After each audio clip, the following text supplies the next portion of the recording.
उसकी टांग बुरी तरह जख्मी हो गई। खून के फव्वारे फूटे, जख्म गहरा था। खून के ज्यादा बहने से उसकी आंखें बंद होने लगी थीं। साथी ने अपनी जेब से कपड़ा निकाला और कसकर टांग पे पट्टी बांध दी। अब कमजोरी से कमांडर वाइल गिरने वाला था। आंखें बंद हो रही थीं कि उसे अपनी मम्मा खूबसूरत सफेद लिबास में नजर आईं और बोली, उठो मेरे शेर, तुमने सितारा नहीं चांद बनना है। और उठो बेटा, अल्लाह तुम्हारा मददगार है। वाइल की आंखें खुल गईं और वो फिर ताक कर निशाने लगाने लगा। अब दुश्मन की बम्बार्डमेंट में कमी होने लग गई थी।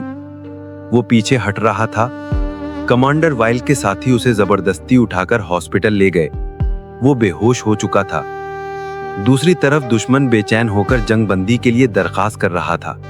जंग बंद हो गई। कैंप में खुशी मनाई गई। कमांडर वाइल ने वतन का नाम बुलंद कर दिया था।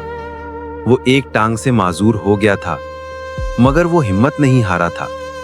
कमांडर वाइल अब एक उस्ताद था जो कैंप में नौजवानों को सिखाता कि जंग हिम्मत और हौसले से लड़ी जाती है।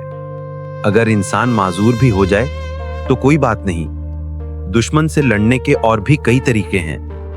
कमांडर वाइल अपने कैंप में चांद था, दूसरों को रास्ता दिखाने रहनुमाई करने वाला चांद, जिसे देखकर आसपास के सितारे भी मुस्कुराते और फख्र करते थे।